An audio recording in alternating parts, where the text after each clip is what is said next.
हाँ चलो, खुश होना अब तो। अरे खुश होना है। हाँ, अपन जो है संडे तक अपना हो जाएगा, संडे या हाँ।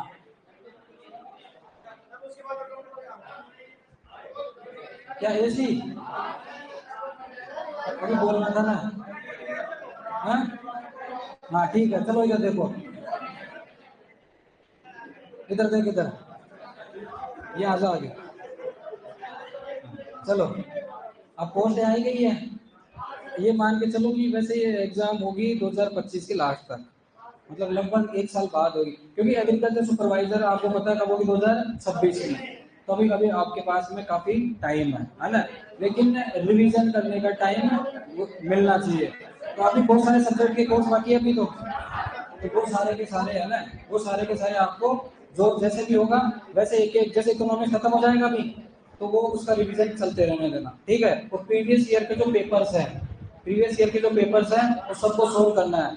जो कोचिंग के टेस्ट पेपर्स हैं सारे सोल्व करना है, ठीक है ना। ये चलते रहना, कोई दिक्कत नहीं है, सब हो जाएगा, बढ़िया होगा जो। चलो आगे देखते हैं। हमने जो है क्रेडिट के बारे में बात कर ली थी, है ना। क्रेडिट की हमने डेफिनेशन की बात कर ली थी, डेफिनेशन हमारे हो गई थी, है ना, डेफिनेशन हो गई थी। अब उसके बाद में हम क्लासिफिकेशन की बात कर रहे हैं। क्लासिफिकेशन में सबसे पहले अपन बात करते हैं समय के आधार। यहाँ से जो क्वेश्चन बनेंगे इंपॉर्टेंट मैं बता दूंगा, कोई दिक्कत नहीं है इसमें, ठीक है। तो सबसे पहले अपन जो है टाइम ड्यूरेशन के हिसाब से बात करते हैं। तो इसको अपन ने कितने भागों में डिवाइड किया है? 3 भागों में। कितने? 3 भागों। Short term loan, medium term loan और long term loan. Short term loan को हम क्या कहते हैं? अल्पकालिक ऋण, है ना। और मध्यम अवधि वाले और दीर्घ अवधि वाले, ठीक है। यहाँ पे आपको दो चीजें याद रखनी है। क्या? एक तो इसकी अवधि, कितने समय के लिए, कितने समय के लिए। क्या हो गया? अरे क्या हो गया? हाँ? क्या हो गया? किसकी याद आ गई? किसकी याद आ गई? हाँ। दूसरी चीज यहाँ पे याद रखना आपको, एग्जाम्पल। क्या याद रखना है? Example, example. चलो, तो सबसे पहले पर बात करते हैं किसकी? शॉर्ट टर्म लोन की, है ना। अल्पकालिक अवधि लोन जो है उनके बारे में बात करते हैं। तो वो लोन जो 6 से 18 महीने, कब से?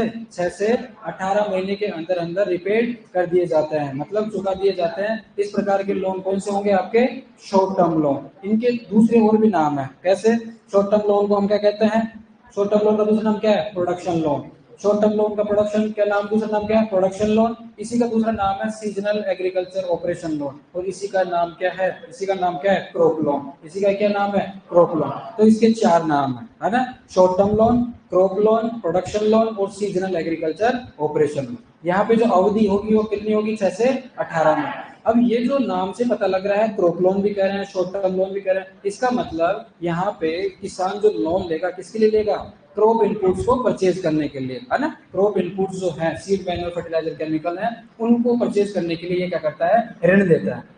तो अल्पकालिक जो ऋण है, शॉर्ट टर्म जो लोन है, ये क्या है? ये ऋण 6 से 18 महीने की अवधि के भीतर चुकाए जाने होते हैं। ये सभी जो जो सभी फसल ऋण है ना, क्रॉप प्रोडक्शन के लिए हम जो लोन लेते हैं वो किसके अंदर आते हैं? आपके अल्पकालिक शॉर्ट टर्म लोन के अंदर आते हैं। उसके बाद में कौन सा है? Medium term loan. Medium term loan क्या होगा? इससे अधिक अवधि के लिए होगा। एक चीज तो ये बताओ मेरे को कि 6 से 18 महीने क्यों रखा हमने इसको? भाई हमें पता है कि जो क्रॉप है 3 महीने की है, 4 महीने की है, तो ऐसी कौन सी क्रॉप है जो 18 महीने तक चलती है? शुगर के, गन्ना। उसके अंदर दो वैरायटी होती है, एक तो 1 साल 12 महीने की और एक 8 साल 18 महीने की। तो कम से कम किसान को इतना समय तो दिया जाए कि वो जो है उसका प्रोडक्शन उसके पास में आ जाए, ठीक है। तो यहाँ पे बात हो गई। उसके बाद में हम बात करते हैं मीडियम टर्म लोन की। अगर किसान को कोई मिल्च एनिमल खरीदना हो, कोई इंप्लीमेंट खरीदना हो, कोई मशीनरी खरीदना हो, इसके केस में अगर उसको लोन चाहिए तो वो लोन कौन सा होगा? मध्यम अवधि का। कौन सा होगा? मध्यम अवधि का। और यहाँ जो अवधि होगी, ऋण चुकाने की जो अवधि होगी, कहां से कहां तक होगी? 18 महीने से 5 साल। 18 महीने से 5 साल। एक चीज आपको ध्यान रखना है, कई किताबों के अंदर ये लिखा हुआ है 15 महीने से 5 साल, जो कि क्या है? गलत। हमने कहा जब जब 18 महीने तक हमने शुगर केन के लिए हमने 18 महीने दिए हैं, तो कम से कम हम शुरुआत भी कहां से करेंगे? 18 महीने। तो 18 महीने से 5 साल की जो अवधि है ये किस में हो जाएगी, मीडियम टर्म लोन। और किसके लिए लिया जाता है ये, या तो कोई इंप्लीमेंट्स उपकरण खरीदना हो, इलेक्ट्रिक मोटर खरीदना हो, मिल्स एनिमल जो है वो खरीदना हो, तो उसके लिए लोन कौन सा हो जाएगा आपका, मध्यम अवधि, मतलब मीडियम टर्म लोन। तीसरा कौन सा है, लॉन्ग टर्म लोन। तीसरा कौन सा है, लॉन्ग टर्म। तो वो लोन जो अधिक अवधि के लिए लिया जाता है, अधिक अवधि, जिसमें हम कहेंगे कि ड्यूरेशन कितना होगा, 5 साल से ज्यादा, और कितना, 20 साल तक, या 20 साल से भी ज्यादा हो सकता है, डिपेंड करता है कि आपने किस एक्टिविटी के लिए लोन लिया। अब इसके अंदर एग्जाम्पल कौन कौन से आ जाएंगे, पहला हम बात करेंगे कौन है, ट्रैक्टर लोन। कौन सा, ट्रैक्टर लोन, यही एग्जाम में पूछता है। ट्रैक्टर लोन किसमें आएगा, लॉन्ग टर्म लोन के अंदर। अगर किसी किसान को ऑर्चर्ड लगाना है, क्या लगाना है, ऑर्चर्ड, बागान लगाने हैं, उसके लिए अगर उसको लोन चाहिए तो ऑर्चर्ड लोन किसमें आएगा, लॉन्ग टर्म लोन। कि अगर किसी फार्मर की जो जमीन है वो अंडुलेटिंग है, उबड़ खाबड़ है, उसको लेवल करवाना है, लेवलिंग ऑफ अंडुलेटिंग लैंड है। किसी किसान की अगर जमीन खराब है, एसिडिक है या फिर सोडिक है, इसके लिए उसको रिक्लेमेशन करवाना पड़ेगा, क्या, रिक्लेमेशन करवाना पड़ेगा। तो जिप्सम डालेगा या फिर लाइम डालेगा, उसको वो क्या करेगा, सही करेगा जमीन को। हो सकता है कि उस फार्मर को कुआं खुदवाना हो, डिगिंग ऑफ वेल्स के लिए, या कंस्ट्रक्शन ऑफ फार्म बिल्डिंग के लिए लोन चाहिए। तो इन सभी पर्पज के लिए हम क्या कहेंगे, किस प्रकार का लोन होगा, लॉन्ग टर्म लोन होगा। कैसा होगा, लॉन्ग टर्म, अधिक अवधि वाला, दीर्घकालिक जो अवधि वाला ऋण होगा। और इसकी अवधि कितनी होगी, 5 वर्ष से 20 वर्ष या उससे अधिक होगी। एक चीज यहाँ पे आपको ध्यान रखना है जो कि बहुत इंपॉर्टेंट है, एग्जाम में आता है। हम क्या कहते हैं, medium term loan plus long term loan, दोनों को मिलाकर के हम कहते हैं टर्म लोन। क्या कहेंगे, टर्म लोन, ये हम कहेंगे। ठीक है, तो ये चीजें लिखी हुई है क्या, ये ऋण मध्यम अवधि के ऋणों के साथ, ये कौन से दीर्घ अवधि वाले, है ना। लॉन्ग टर्म जो लोन है वो मध्यम अवधि, मीडियम टर्म लोन के साथ में, है ना, दोनों मिलकर के कैसे ऋण कहलाते हैं, निवेश ऋण, टर्म लोन या फिर इन्वेस्टमेंट, है ना, इन्वेस्टमेंट। ये आप स्टार मार्क लगा के लिख लेना, ये इंपॉर्टेंट है, ये इंपॉर्टेंट है। तो इनको हम कहेंगे, क्या कहेंगे, अवधि ऋण, टर्म लोन, है ना, टर्म लोन या फिर इन्वेस्टमेंट लोन इनको हम कहते हैं। और यहाँ पे एग्जांपल लिखा हुआ, ये ऋण भूमि को समतल करने में, सुधारने में, खेत में जो फार्म बिल्डिंग है ना, उनके निर्माण के लिए, ट्रैक्टर खरीदने के लिए, ये इंपॉर्टेंट है। क्योंकि ट्रैक्टर लोन जो है वो लॉन्ग टर्म में आता है, कई बुकों में उसको मीडियम टर्म लोन में लिख रखा है। और आप जब बैलेंस शीट पढ़ते हो, बैलेंस शीट, संतुलन पत्र, है ना, बैलेंस शीट, उसमें हम कहते हैं कि एक टिपिकल बैलेंस शीट में, है ना, हम ये कहते हैं कि इधर लेफ्ट हैंड साइड में, लेफ्ट हैंड साइड इधर है, राइट हैंड साइड, तो लेफ्ट हैंड साइड के अंदर जो है एसेट्स होता है, परिसंपत्तियां होती है, और राइट हैंड साइड में लायबिलिटी, और क्या होता है, नेट इक्विटी या फिर नेटवर्थ, है ना, ओनर्स इक्विटी या नेटवर्थ होता है, ओनर्स इक्विटी, है ना, ओनर्स इक्विटी या नेटवर्थ होता है। तो इसके अंदर एसेट्स को 3 भागों में डिवाइड करता है, करंट एसेट्स, वर्किंग एसेट्स और फिक्स एसेट्स। तो यहाँ पे जो वर्किंग एसेट्स होता है उसमें ट्रैक्टर जो है एग्जांपल में आता है। तो यहाँ पे ये तो सही है, यहाँ पे वर्किंग जो मिडिल में है, बीच में, उसमें ट्रैक्टर आता है, लेकिन यहाँ पे किसमें आता है, वो लॉन्ग टर्म लोन के अंदर आता है। तो ये आपको ध्यान में रखना है ना, एग्जाम में क्वेश्चन पूछा हुआ, ठीक है। बागान लगाने के लिए, ऑर्चर्ड लगाने के लिए, जैसे, या कोई स्थायी सुधार करना है ना, उसके लिए, है ना, परमानेंट इंप्रूवमेंट करना, उसके लिए किस प्रकार के ऋण लिए जाएंगे, दीर्घकालिक लॉन्ग टर्म लोन लिए जाएंगे। ठीक है, ये चीज है, लिख लो, लिख लो पता।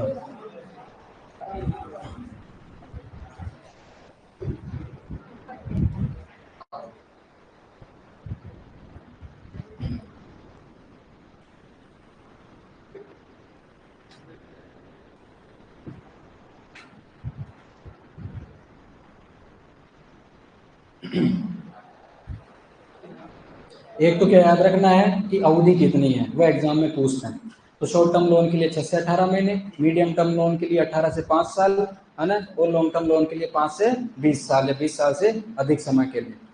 शॉर्ट टर्म लोन के लिए हम कहेंगे एग्जांपल क्या जाएंगे, क्रॉप इनपुट्स को परचेज करने के लिए। मीडियम टर्म लोन के अंदर क्या जाएंगे, कोई implement, machinery, tools, mills animal को परचेज करने के लिए। और लॉन्ग टर्म लोन के अंदर क्या क्या जाएंगे, ऑर्चर्ड डेवलप करना है, या रिक्लेमेशन ऑफ सोइल है, परमानेंट इंप्रूवमेंट इन लैंड है ना, डिगिंग ऑफ वेल्स है, फार्म बिल्डिंग का कंस्ट्रक्शन करना है, ट्रैक्टर परचेज करना है, ऐसे बहुत सारे, है ना। तो वो किसमें आ जाएंगे, आपके लॉन्ग टर्म लोन में आ जाएंगे। तो मीडियम टर्म लोन और लॉन्ग टर्म लोन को मिलाकर के हम क्या कहते हैं, टर्म लोन, या फिर उसी को हम क्या कहेंगे, इन्वेस्टमेंट लोन। ठीक है ना, ये दोनों बहुत इंपॉर्टेंट है, ध्यान रखना।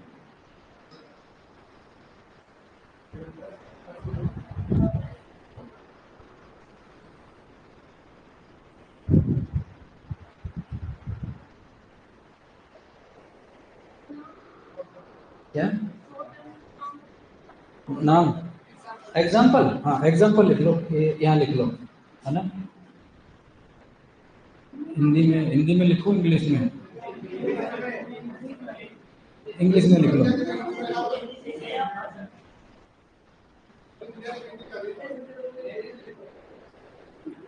तो करो, परचेजिंग ऑफ फार्म इनपुट्स।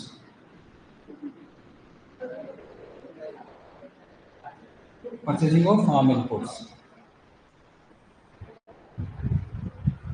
इसके जो दूसरे नाम है अभी इसके बाद में आएगा तो उसके वहां पे लिखा हुआ है सारा। अभी तो इतना ध्यान रखो, शॉर्ट टर्म लोन है ना, यही है ना। आगे बताएंगे crop loan, production loan, seasonal agriculture operation loan, है ना, आगे बता देंगे। आगे लिख लेना उसको, अभी इतना ही लिखो।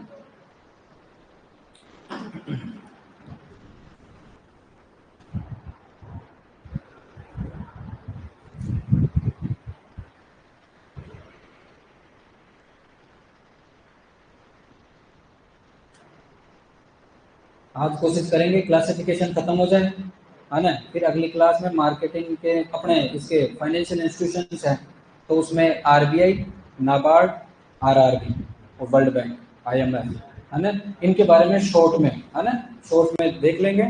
उसके बाद में अपने farm planning and farm budgeting बचेगा, तो वो एक क्लास के लिए होगी उसमें, तो पहले हो जाएगा, कोई दिक्कत नहीं। तो संडे तक ऐसा है, कोशिश करेंगे, है ना। संडे को देखते हैं, क्लासेस लगवा ले तो संडे को हो जाएगा, अदरवाइज मंडे को होगा फिर, है ना। हाँ हाँ, वो बात कर लेंगे। क्या फार्म इनपुट्स? अरे सीड मैन्योर फर्टिलाइजर केमिकल होते हैं ना, उनको फार्म इनपुट्स, उनको तो कहते हैं सीड्स मैन्योर फर्टिलाइजर केमिकल, जो भी है ना ये सारे के सारे, ये फार्म इनपुट्स ही हैं। अरे खेती करने के लिए जो आपको चाहिए वो फार्म इनपुट्स ही तो है। थोड़ा बहुत तो इंग्लिश पढ़ लो रे।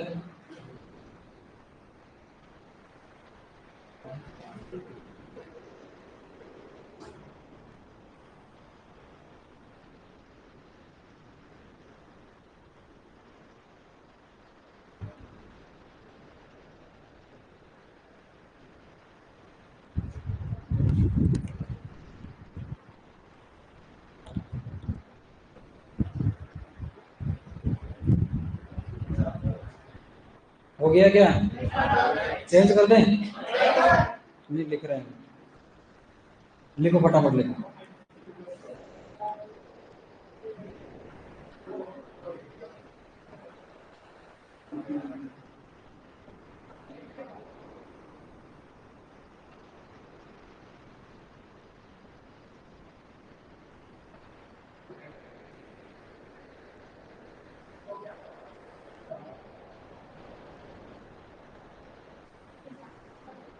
लिखो भाई लिखो, फटाफट लिखो।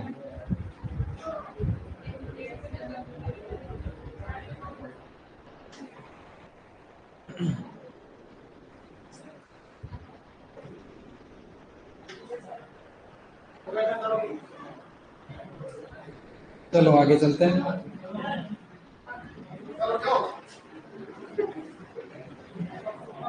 तेरी जबान तो बहुत चलती है, हाथ चलाया कर ना तू। अरे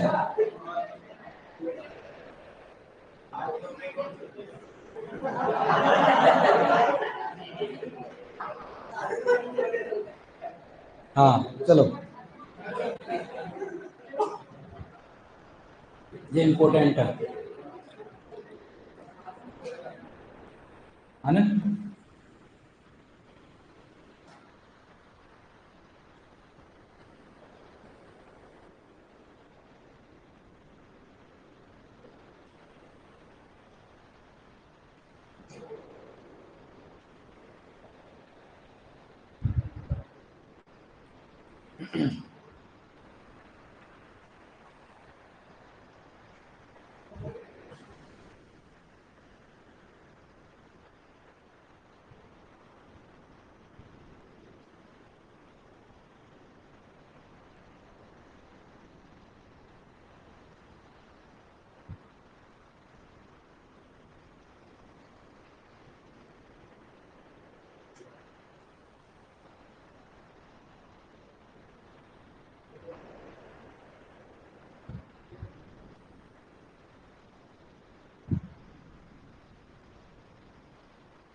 एक तो आपको अवधि के बारे में याद रखना है, अवधि कितनी है, और दूसरा एग्जाम्पल, है ना।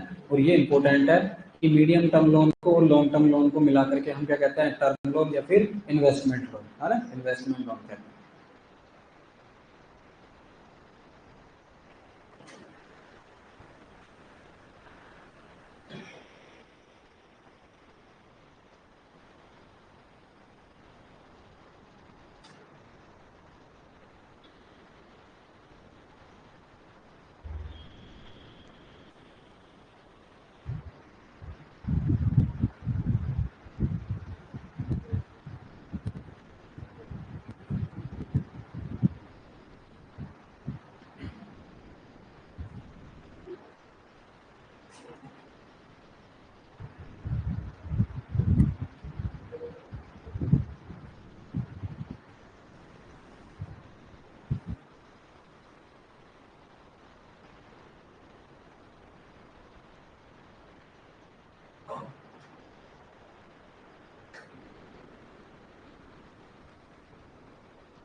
तो समय अवधि के आधार पे हमने जो लोन है उसको 3 भागों में डिवाइड कर दिया, शॉर्ट टर्म, मीडियम टर्म और लॉन्ग टर्म।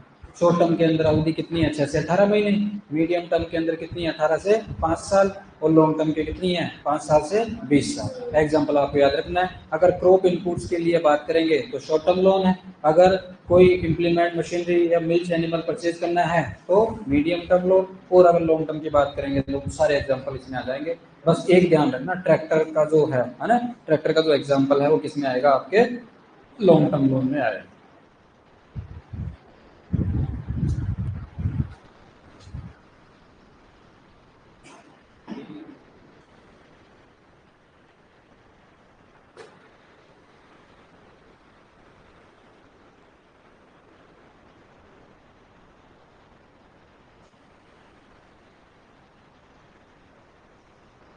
चले गया।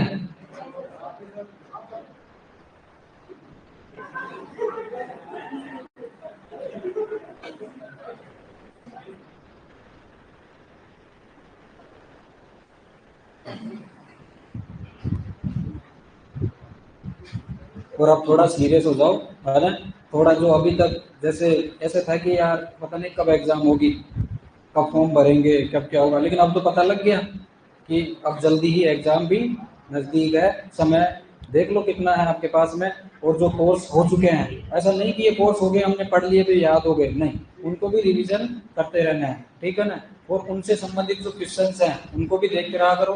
कोचिंग के जो पेपर्स हैं पुराने जो आपने दे दिए उनको भी सोल्व करते रहा करो, ठीक है ना। तो वो ऐसा है क्योंकि जो टॉपिक पढ़ाया जाता है उससे सारे के सारे क्वेश्चंस बनते हैं, टॉपिक से सारे क्वेश्चन बनते हैं, तो वो सारा का सारा आपका कोर्स जो है कवर हो जाया करता है, ठीक है ना। आगे चलो, आगे चलो। आगे है अब उद्देश्य के आधार पर, है ना, बिल्कुल सिंपल है, कुछ नहीं है।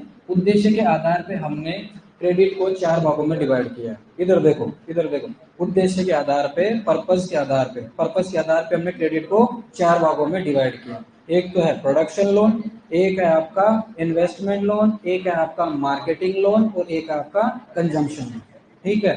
हिंदी में कहते हैं इनको उत्पादन ऋण, निवेश ऋण, इन्वेस्टमेंट लोन, विपणन ऋण, मार्केटिंग लोन और उपभोग ऋण, है ना, ये हिंदी में कहते हैं। बिल्कुल सिंपल है। आपको क्या याद रखना है यहाँ पे, जैसे ही बात आती है उत्पादन की, मतलब किसकी हम बात कर रहे हैं, किसकी, प्रोडक्शन लोन की। तो अभी थोड़ी देर पहले बात करी थी प्रोडक्शन लोन, मतलब अब यहाँ पे उद्देश्य के आधार पे हम कैटेगराइज कर रहे हैं, मतलब किस पर्पज के आधार पे वो जो बरोबर है, वो जो फार्मर है, वो बैंक से किस पर्पज, किस उद्देश्य के लिए पैसा लेके आ रहा है। तो हमने कहा प्रोडक्शन लोन, तो प्रोडक्शन के लिए क्या करेगा, वो क्या करेगा, उत्पादन के लिए कर रहा है, प्रोडक्शन के लिए कर रहा है, तो फार्म इनपुट्स को क्या करेगा, खरीदने के लिए लोन लेने जाएगा। इसलिए हमने प्रोडक्शन लोन को क्या कहा है, क्रॉप लोन भी कहा है। क्या कहा है, क्रॉप लोन भी कहा है। इसी को हम शॉर्ट टर्म लोन भी कहते हैं, इसी को हम शॉर्ट टर्म लोन भी कहते हैं, इसी को हम सीजनल एग्रीकल्चर ऑपरेशन लोन भी कहते हैं, SAO लोन भी कहता है। तो सिंपल है, तो जो भी पढ़ा है शॉर्ट टर्म लोन है, वही प्रोडक्शन लोन है, वही क्रॉप लोन और वही सीजनल एग्रीकल्चर ऑपरेशन लोन। अब हम पर्पस के आधार पे बता रहे हैं, वो अवधि के आधार पे था, ये किसके आधार पे है, पर्पस के आधार पे। तो हमने कह दिया अगर किसान को उत्पादन करना है, प्रोडक्शन करना है, तो उसके लिए वो लोन लेता है, तो उसको हम क्या कहेंगे, उत्पादन। तो ये लिखा हुआ ये ऋण किसानों को फसल उत्पादन के लिए दिए गए ऋण से संबंधित है, संबंधित है उससे, और फसलों के उत्पादन को बढ़ाने के लिए है। उन्हें मौसमी कृषि संचालन, है ना, ये सीजनल एग्रीकल्चर ऑपरेशन लिख देता हूं, seasonal agricultural operation, seasonal agriculture operational loan, loan है ना, ये लोन है लास्ट में, ठीक। उसके बाद में है निवेश ऋण। अभी जस्ट पिछली स्लाइड में हमने क्या कहा था, निवेश ऋण मतलब इन्वेस्टमेंट लोन, क्या इन्वेस्टमेंट लोन, और इन्वेस्टमेंट लोन का दूसरा नाम क्या था, टर्म लोन, क्या था टर्म लोन। उसके अंदर कितने प्रकार थे, दो, मीडियम टर्म लोन और लॉन्ग टर्म लोन। तो आपको ध्यान रखना है कि 18 महीने से लेकर के 20 साल या 20 साल तक के ज्यादा के जो लोन होंगे उनको हम क्या कहेंगे, इन्वेस्टमेंट लोन, निवेश ऋण कहेंगे, ठीक है। और दोनों के जो एग्जांपल है सारे के सारे यहाँ पे आ जाएंगे, दोनों के एग्जांपल यहाँ आ जाएंगे। तो हम कह देंगे ट्रैक्टर है, पंप सेट्स है, ट्यूबवेल, जो भी है सारे के सारे, उनके लिए जो ऋण होगा उसके लिए हम मतलब जो ज्यादा से ज्यादा पैसे जहाँ पे खर्च होने वाले हैं उस प्रकार के ऋण को हम क्या कह रहे हैं, इन्वेस्टमेंट लोन कह रहे हैं। इसी का दूसरा नाम क्या था, अभी हमने थोड़ी देर पहले बताया था, टर्म लोन। कौन सा, टर्म लोन। इसके अंदर मीडियम टर्म लोन और लॉन्ग टर्म लोन दोनों आते हैं, दोनों आते हैं, ठीक है। बात हो गई। ये वाला समझने के लिए ये वाला समझो आप, विपणन लोन, मार्केटिंग लोन। आपके दिमाग में ये आ रहा होगा क्या कि मार्केटिंग के लिए लोन चाहिए किसान, मार्केटिंग के लिए लोन चाहिए, वो नहीं है, इसका अर्थ दूसरा है, ये समझो। और ये एग्जाम में क्वेश्चन पूछा हुआ, मार्केटिंग लोन, मार्केटिंग लोन। अब समझो इसको। हमने कहा हमारे देश के अंदर, हमारे देश के अंदर ज्यादातर जो फार्मर्स हैं वो किससे बिलोंग करते हैं, मार्जिनल, है ना, मार्जिनल और स्मॉल फार्म कैटेगरी से, मार्जिनल और स्मॉल फार्म कैटेगरी से बिलोंग करते हैं। जिसमें हमने कहा अगर किसान के पास में 1 हेक्टेयर से जमीन कम है तो मार्जिनल है, 1 से 2 हेक्टेयर है तो आपका कौन सा, स्मॉल फार्म है। हमने कहा कि जब ये फार्मर्स, इनके पास में ऑलरेडी जो लैंड होल्डिंग है, इनके पास जो जमीन है वो कम है, इनके पास में लैंड होल्डिंग क्या है, कम है, लैंड होल्डिंग कम होगी तो प्रोडक्शन भी क्या होगा, कम होगा, प्रोडक्शन कम होगा तो हमें पता है कि इनकम भी क्या होती है इनकी, कम होगी। ये तो जब की बात है जब रिस्क ना हो, अगर रिस्क हो, रिस्क हो तो हम कहेंगे कि जमीन कम होने पे प्रोडक्शन तो वैसे ही कम है, अगर और भी रिस्क होती है, बहुत सारी रिस्क है एग्रीकल्चर के अंदर, अगर वो रिस्क होगी तो प्रोडक्शन और भी क्या हो जाएगा, कम हो जाएगा, और जितना प्रोडक्शन कम होगा तो इनकम भी उस हिसाब से क्या हो जाएगी, कम हो जाएगी। हम कहते हैं कि ये जो किसान होते हैं इन्होंने किसी से पैसा लिया होगा खेती करने के लिए, इन्होंने किसी से पैसा लिया होगा, हो सकता है बैंक से लिया हो, रिश्तेदार से लिया हो, किसी जमींदार साहूकार से लिया हो, इन्होंने पैसे लिए थे और पैसे लेते समय उन्होंने वादा किया था कि जैसे ही मेरी फसल मेरे हाथ में आएगी मैं मंडी में बेच के आपका पैसा चुका दूं, ठीक है। ये बात इसने कही थी। अब हो सकता है कि इसने बैंक से लिया और हो सकता है किसी रिश्तेदार जमींदार साहूकार से लिया हो, ठीक है। तो हमें पता है कि इसकी इनकम तो पहले से ही क्या है, कम है, पहले से ही क्या है, इनकम कम है, प्रोडक्शन कम है। अब ये इस बहुत कम प्रोडक्शन को लेकर के कहाँ जाएगा, मार्केट में, मंडी में जाएगा, और मंडी में आपको पता है, मंडी के अंदर आपको पता है इस सीजन के अंदर जो है अगर ऑन सीजन में जाएगा तो प्राइसेस क्या होगी इसकी, कम होगी, कम मिलेगी इसको। तो ये चाहता है कि यार अभी मैं जाऊंगा मार्केट के अंदर तो मुझे कीमत कम मिलेगी, मुझे इस कीमत पर नहीं बेचना, मुझे इस कीमत पर नहीं बेचना, तो मैं क्या करता हूँ कि मैं किसी लैंडिंग इंस्टीट्यूशन के पास में या किसी रेगुलेटेड मार्केट के अंदर, किसी रेगुलेटेड मार्केट, हमने पढ़ा ना रेगुलेटेड और अनरेगुलेटेड, हम किसी रेगुलेटेड मार्केट के अंदर या किसी बैंक के पास में ऐसा करते हैं, हम किसी रेगुलेटेड मार्केट के पास जाते हैं।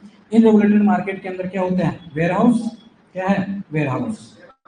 तो मैं क्या करता हूँ कि ये जो मेरा प्रोडक्शन है इस प्रोडक्शन को मैं कहाँ लेके जाता हूँ, वेयर हाउस में, और वेयर हाउस में मैं क्या करता हूँ वहां पे कुछ समय के लिए जब तक ऑफ सीजन नहीं आता तब तक इस वेयर हाउस में रख देता हूँ, और वेयर हाउस से मुझे एक वेयर हाउस रिसिप्ट मिलेगी, वेयर हाउस से मुझे एक वेयर हाउस रिसिप्ट मिलेगी, और इस वेयर हाउस रिसिप्ट के आधार पे मैं कहाँ जाऊंगा, बैंक में जाऊंगा। इस वेयर हाउस रिसिप्ट को लेकर के मैं बैंक में जाऊंगा और इस पे ये लिखा रहता है कि ये जो वेयर हाउस रिसिप्ट है इसके अंदर ये लिखा रहता है कि ये जो किसान है, ये जो किसान है, फार्मर है, इसका प्रोड्यूस जो है, इसका जो प्रोड्यूस है हमारे पास रखा हुआ है, जिसकी कीमत है, मान लो जिसकी कीमत है, हमने कह दिया जैसे इसकी कीमत है मान लो 5 लाख रुपए, कितनी है, 5 लाख। तो आपको क्या करना है, ये जो रिसिप्ट है इसी के ऊपर लिखा रहता है कि इसकी जो कीमत है कितनी है, 5 लाख। अब इसकी टोटल जो वैल्यू है किसकी, इसके प्रोडक्शन की टोटल वैल्यू है कितनी है, 5 लाख। इसका 75%, ये जो 5 लाख की जो वैल्यू है ना इसका 75% जो है वो क्या कर दिया जाएगा, बैंक के द्वारा लोन दे दिया जाएगा, बैंक के द्वारा क्या दे दिया जाएगा, लोन दे दिया जाएगा। अब 75%, इसका 75% जो है इसको पैसा मिल जाएगा, लोन मिल जाएगा, और उससे वो अपनी जो भी जरूरतें हैं उन जरूरतों को क्या करेगा, पूरी करेगा। जब ऑफ सीजन आएगा तब वो वहां से वेयर हाउस से अपना प्रोड्यूस लेगा और मार्केट मंडी में बेचेगा, जब उसको प्राइस क्या मिलेगी, ज्यादा मिलेगी। और ज्यादा प्राइस लेने के बाद में जो एक्स्ट्रा पैसा बचता है वो बैंक का जो भी पैसा है वो चुका देगा और बाकी का जो पैसा है वो अपने काम में ले लेगा। तो यहाँ पे वो किससे बच रहा है, डिस्ट्रेस सेल से। किससे बच रहा है, डिस्ट्रेस सेल से बच रहा है। इसी को हम क्या कहते हैं, फोर्स सेल। इसी को हम क्या कहते हैं, फोर्स सेल। भाई वो जबरदस्ती बेच रहा है, जबरदस्ती बेच रहा है, तो इससे बचने के लिए, और इसकी कंडीशन कौन सी है, मार्केटेड। मार्केटेड सरप्लस जब मार्केटेबल सरप्लस से ज्यादा होता है, इस कंडीशन को हम क्या कहते हैं, डिस्ट्रेस सेल या फिर फोर्स सेल कहते हैं। ये एग्जाम में पूछा हुआ है, ये एग्जाम में पूछा हुआ है। और ये किन प्रकार के किसानों के लिए है, मार्जिनल और स्मॉल फार्मर्स, मार्जिनल और स्मॉल फार्मर के केस में। तो इसके केस में ऐसा होता है कि किसान मंडी के अंदर डिस्ट्रेस सेल ना करके अभी ऑन सीजन में प्राइस कम मिलेगी इसके लिए वो किसी वेयर हाउस में जाता है, वेयर हाउस से वहां वेयर हाउस रिसिप्ट लेता है, जितने उसके प्रोड्यूस की वैल्यू है उसका 75% उसको बैंक के द्वारा लोन मिल जाता है। बाद में जब ऑफ सीजन आता है, जब कीमत बढ़ती है, तब वापस वो वेयर हाउस से अपना प्रोड्यूस लेता है, मंडी में बेचता है और अधिक कीमत पे बेच के और जो बैंक का जो पैसा है वो उसको चुका करके और उससे वो फ्री हो जाता है, ताकि उसको जो है पहले की तुलना में ज्यादा उसको पैसा मिल जाए। इस प्रकार के लोन को हम क्या कहते हैं, मार्केटिंग लोन। क्या कहते हैं, मार्केटिंग लोन कहते हैं। ये लिखा हुआ है यहाँ पे, विनियमित बाजार है ना, regulated market, regulated market, regulated market. और वाणिज्यिक जो बैंक है, कमर्शियल जो बैंक है ना, कमर्शियल जो बैंक है वो क्या करते हैं, गोदाम रसीद, वेयर हाउस रिसिप्ट, गोदाम रसीद, वेयर हाउस जो रिसिप्ट है उसके आधार पर उत्पाद के मूल्य का कितना प्रतिशत, 75%। ये पूछा हुआ है एग्जाम है ना। 75% जो है अग्रिम देकर के, एडवांस देकर के, मतलब पैसा देकर के विपणन ऋण के रूप में उधार देते हैं, विपणन ऋण के रूप में उधार देते हैं। तो इस प्रकार के जो ऋण को हम क्या कह देंगे, मार्केटिंग लोन करेंगे। उसके बाद में क्या है, लास्ट में उपभोग ऋण। क्या है, उपभोग, कंजम्पशन। आपने देखा कि यार खेती करने के लिए उसने उत्पादन के लिए ऋण ले लिया, निवेश करना था, मतलब शॉर्ट टर्म भी हो गया, मीडियम और लॉन्ग टर्म भी हो गया, सारे हो गए। अब उसने जो है मार्केटिंग के लिए भी लोन की व्यवस्था कर ली, लेकिन उसका जो डेली घर का जो खर्चा है, फैमिली का जो एक्सपेंसेस है, डेली फूड फ्यूल का जो खर्चा है, वो खर्चा भी चाहिए उसको, रहने के लिए मकान भी चाहिए, उसके लिए खाने पीने की सारी व्यवस्था भी चाहिए उसके लिए, और मान लो दुनिया भर के और भी कई सारे कंजम्पशन के लिए हमको चाहिए, क्या चाहिए, पैसा चाहिए। डेथ हो गई तो फुनरल कराना है कि नहीं। और गाँव में तो आज भी ऐसे कि 2,500-3 हजार लोगों का खाना बनता है। डेथ हो गई है उसके बावजूद, सरकार ने तो मना कर रखा है, लेकिन आज भी वो जो सोशल फोर्सेज है, सामाजिक जो भी है ना, जो ऐसी चीजें हैं कि अभी भी उनसे बाहर नहीं निकल पा रहे हैं। एक तो डेथ हो गई है और बदले में यार 2,500-3 हजार लोगों के लिए बड़े बल्क में ना खाना बनता है, 3-4 लाख रुपए और खर्च करना पड़ता है। एक तो आदमी घर का मर गया, उसके बाद भी आप बुला करके खाना खिला रहे हो, ये कैसी प्रथा है। पहले बहुत सारी प्रथाएं चल रही थी, धीरे धीरे कोरोना में भी बंद हो गया था, वापिस से शुरू कर दिया। लोग बाग ये समझते हैं कि समाज हमारी इमेज होगी, जितना लोगों को बुलाएंगे और क्या फर्क पड़ रहा है उससे, एक तो आदमी मर गया उसको बुला करके आप खाना और खिला रहे हैं। तो कितना पैसा खर्च होता है, बहुत ज्यादा। शादियों में दुनिया भर का पैसा खर्च होता है, जन्मदिन मनाना है, प्री वेडिंग शूट कराना है ना, हाँ प्री वेडिंग शूट कराना है, ये हनीमून पे जाना है, हनीमून पे जाना है, इसके लिए क्या चाहिए, पैसा, पैसा। तो हाँ, तो हम क्या कह रहे हैं, कंजम्पशन, कंजम्पशन लोन है ना। ये इसके लिए अगर हम पैसा नहीं लेंगे तो क्या होगा, इसके लिए अगर पैसा नहीं लेंगे तो क्या होगा, हमने जो प्रोडक्शन के लिए जो पैसा हमें मिला है, हमें जो बैंक से पैसा मिला है वो यहाँ न लगा करके कहाँ लगा देंगे, यहाँ। बच्चों की फीस भरनी है, बच्चों के मेडिकल इमरजेंसी, मान लो कोई भी कुछ भी हो जाता है, तो इस प्रकार के लिए हम जो है वो जो लोन हमने लिया था वो कहाँ पे खर्च कर देंगे, यहाँ खर्च कर देंगे।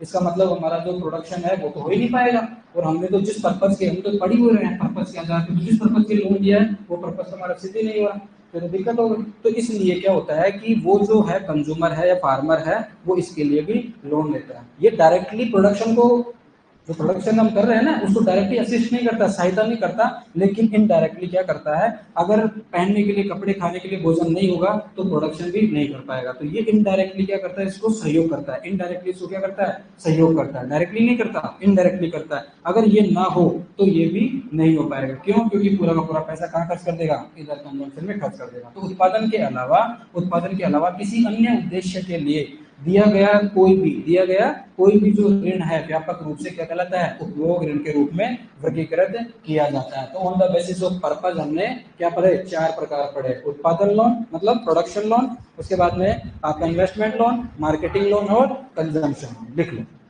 लिख लो फटाफट। क्या लिख ले?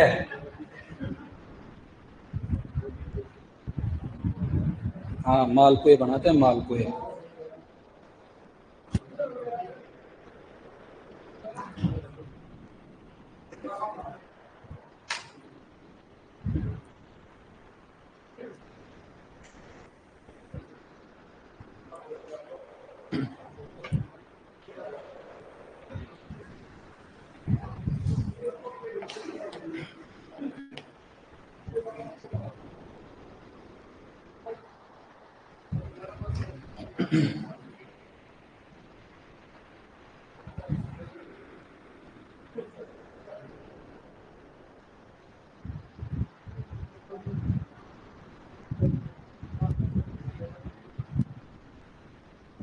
तो प्रोडक्शन लोन की बात कर रहे हैं। तो ये ऋण किसानों को फसल उत्पादन के लिए दिए गए ऋण को संदर्भित करते हैं और फसलों के उत्पादन को बढ़ाने के लिए होते हैं। इन्हें मौसमी कृषि संचालन, सीजनल एग्रीकल्चर ऑपरेशन, ये इंग्लिश में लिख लेना, इंग्लिश में लिख लेना, है ना? क्या क्या कह रहा है?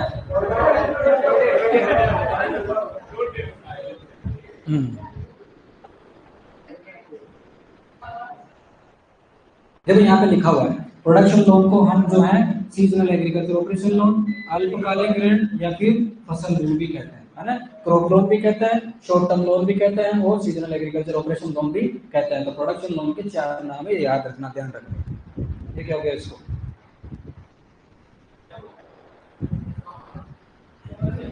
ये नहीं चलेगा? Very good. देखो फटाफट लिखो, इसको स्टार मार्क लगाना, ये ध्यान रखना, ये इंपॉर्टेंट है ना? ये इंपॉर्टेंट है।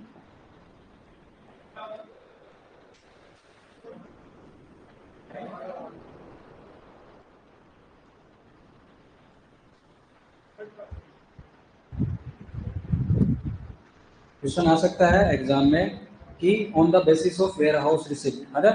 जो गोदाम रसीद है उसके आधार पर किसान को बैंक के द्वारा कितना प्रतिशत ऋण दिया जाता है? कितना प्रतिशत? 75%, 75%।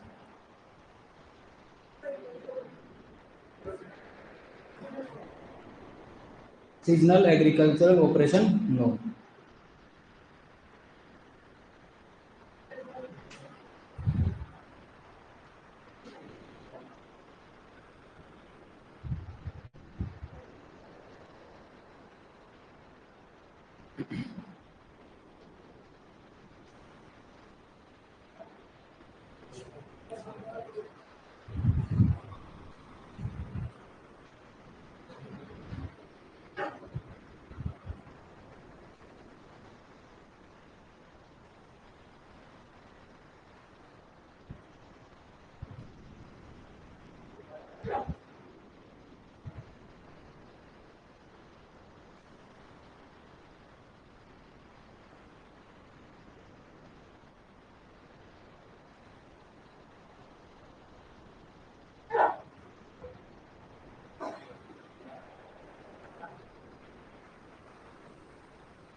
हो गया क्या?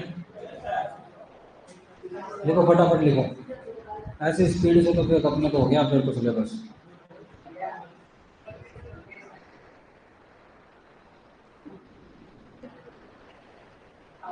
फिर एक ही ऑप्शन रहेगा, यहाँ पे समझा दिया जाएगा, फिर आप लिखते रहना आराम से पीडीएफ से देख देख के। उतारने का काम तो कर सकते हो बाद में। हाँ तो फिर लिखो फटाफट, लिख लिया? जो जो इम्पोर्टेंट बताया उसका ध्यान रखना बस, ऐसा।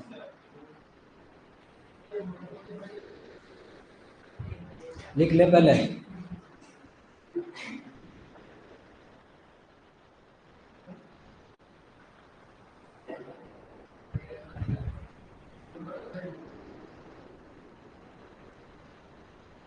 वो अपने on the basis of time duration, on the basis of purpose देख लिया। अब ऑन द बेसिस ऑफ, अब कई सारे प्रकार हैं इसमें, on the basis of security भी है ना? तो वो जो सबसे ज्यादा आपके इम्पोर्टेंट है कौन सा? On the basis of security, प्रतिभूति के आधार पर, है ना? क्योंकि जितने भी लोन दिए जाते हैं वो सब सिक्योरिटी के आधार पर दिए जाते हैं, है कि नहीं? आप जैसे लोन लेने जाओगे तो कहेगा कि भाई हाँ कुछ ना कुछ गिरवी रखना पड़ेगा, गिरवी रखना पड़ेगा, है ना? उसके आधार पे लोन, वो सबसे ज्यादा इम्पोर्टेंट है। एग्जाम में आपने देखा होगा कि हमेशा वो एक वहां से एक एक क्वेश्चन तो आता ही। जैसे हमने कहा ना कि इनपरफेक्ट जो मार्केट है, इनपरफेक्ट जो मार्केट है जिसमें हमने बात करी थी, अगर से एक सिंगल सेलर है तो मोनोपोली, सिंगल बायर है तो मोनोपोली, सिंगल, अगर डबल डबल सेलर है तो ड्यूओपोली, और डबल बायर है तो डिओप्सोन। अगर दो से ज्यादा और कुछ है सेलर तो ओलिगोपोली, नहीं तो क्या होगा? ओलिगोप्सोन। तो वो बाजार जिसमें परफेक्ट मार्केट और इनपरफेक्ट मार्केट दोनों की सिचुएशन पाई जाती है, क्या कहते हैं? मोनोपोलिस्टिक। क्या कहते हैं? मोनोपोलिस्टिक। वो बाजार जिसमें जो उत्पाद होता है वो जो क्या होता है? हेट्रोजीनियस। क्या होता है? हेट्रोजीनियस। और साथ ही large number of buyers and sellers, क्रेता और विक्रेता की संख्या भी क्या होती है? बहुत ज्यादा। इस प्रकार के बाजार को क्या कहते हैं? मोनोपोलिस्टिक मार्केट, है ना? वो ध्यान रखना। ठीक है, चले लिखो तुम फटाफट, बहुत धीरे लिखते।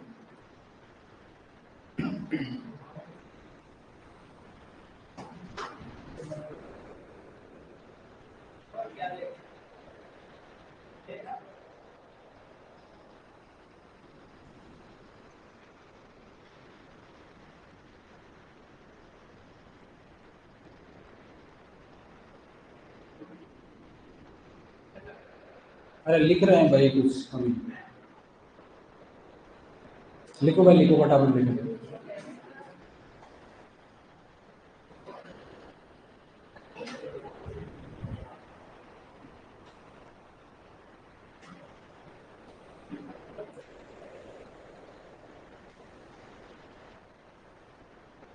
चले, चलो आगे चलते हैं अब।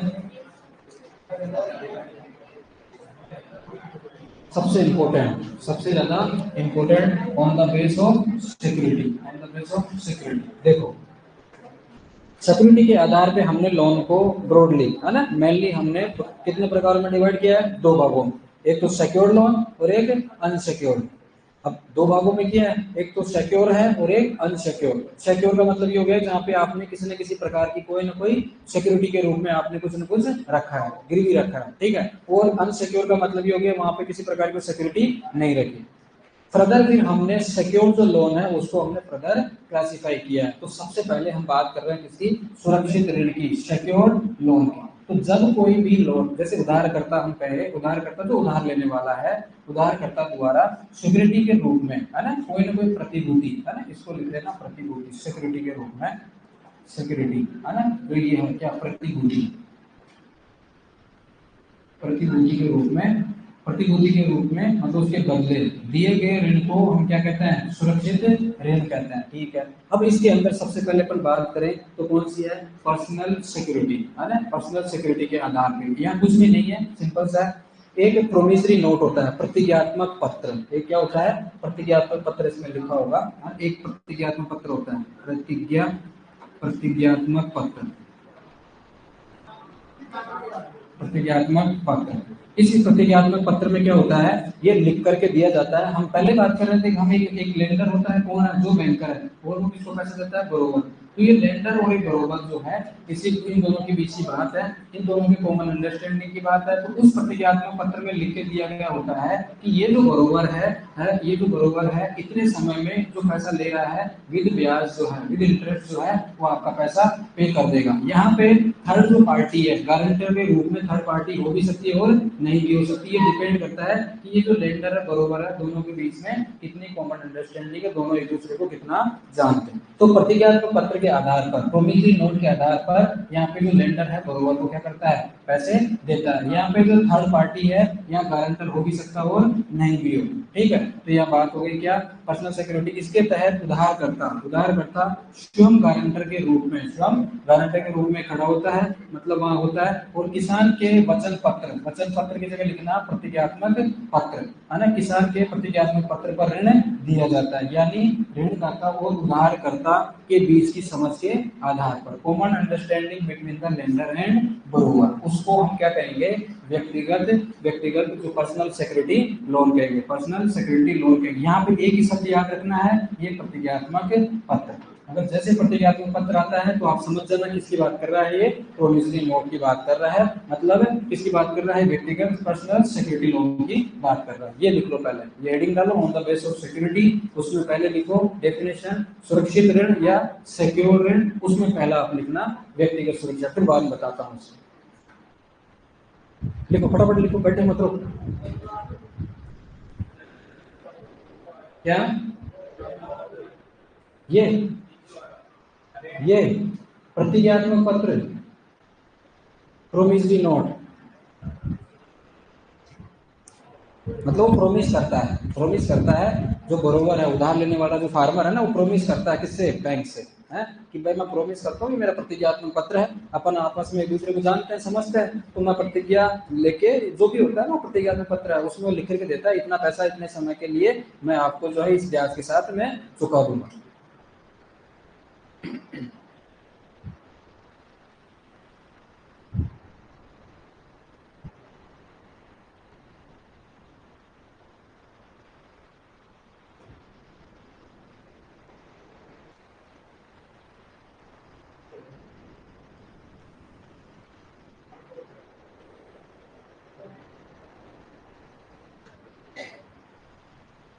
अरे लिखने में ध्यान रख, बातें कर रहा, लिखने में ध्यान रख।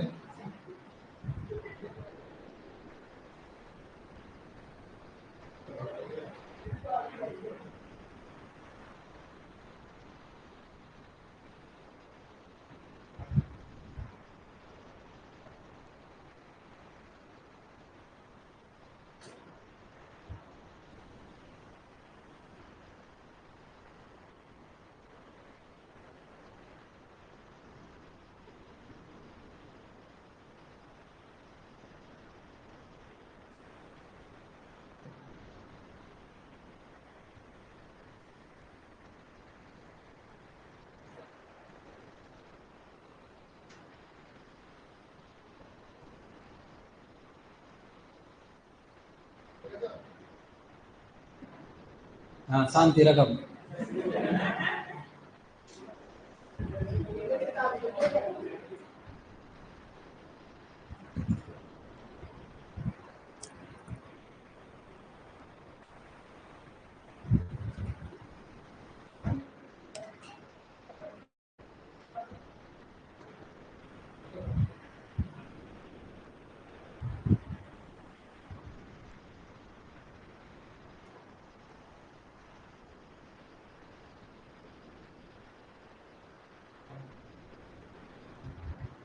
उसके बाद में है कोलेटरल सिक्योरिटी के आधार पर, है ना, किसके आधार पर, कोलेटरल सिक्योरिटी के आधार पे हमने कहा संपार्श्विक प्रतिभूति, है ना, संपार्श्विक की सुरक्षा की जगह आप क्या लिखा करो, प्रतिभूति, है ना, ये सुरक्षा क्या है, सुरक्षा कुछ नहीं है, प्रतिभूति लिखा करो कोलेटरल सिक्योरिटी के आधार पर।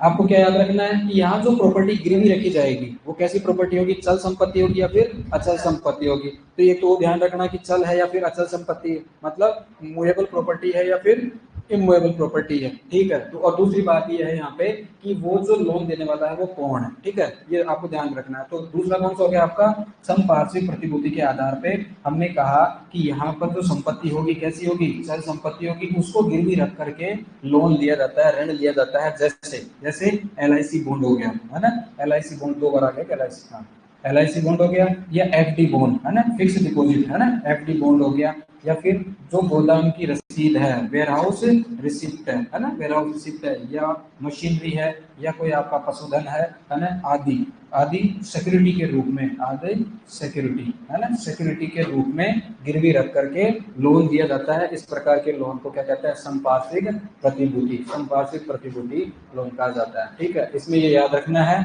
कोलेटरल सिक्योरिटी में प्रॉपर्टी कैसी होती है, कैसी प्रॉपर्टी होती है, चल संपत्ति होती है, ये याद रखना है बस, चल संपत्ति। उनके एग्जाम्पल ये लिखे हैं।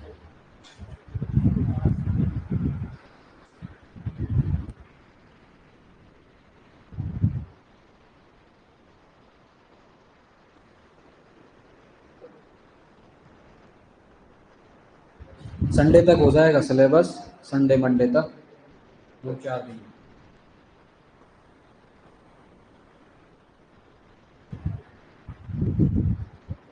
हाँ क्या हो गया, वो खराब भी रहेगा तेरा, तेरे लखनी ऐसे और क्या।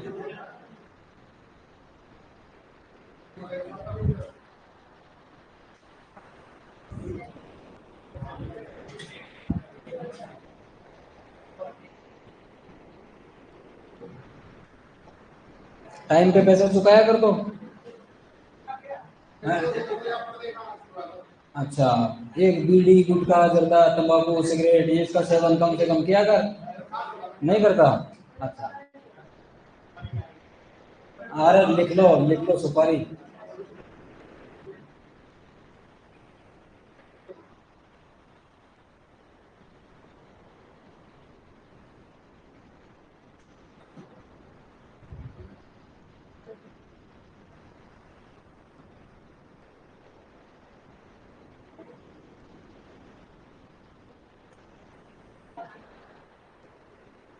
चलो चले आगे, ठीक है। इसके बाद में है चेटल लोन। क्या है, चेटल लोन, चेतक नहीं, चेटल, हाँ चेटल।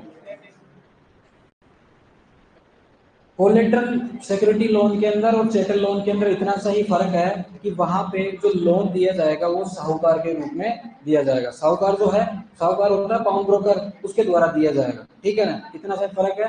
और वहां पे भी संपत्ति कैसी होगी, चल संपत्ति होगी, जैसा कि यहाँ पर। आगे चले, चलो। अरे यार तुम एक एक मिनट ब्रेक थोड़े रखना है, हाँ चलते रहेंगे, फिर 10 मिनट खराब करो। हो गया क्या, चलो। अब है चेटल लोन, है ना, चेटल लोन, चेटल लोन।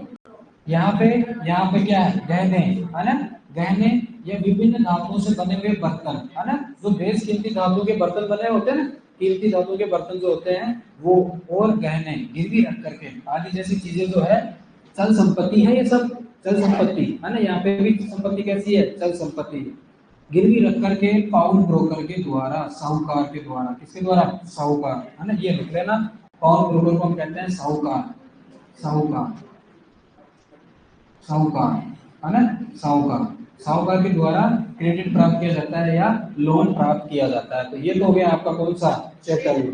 उसके बाद में आता है मोर्गेज, मोर्गेज बंधक ऋण। आपने सुना होगा कि मेरे जो जमीन है वो बैंक में रेंट रखी हुई है ना, रेंट मतलब मोर्गेज रखी हुई है।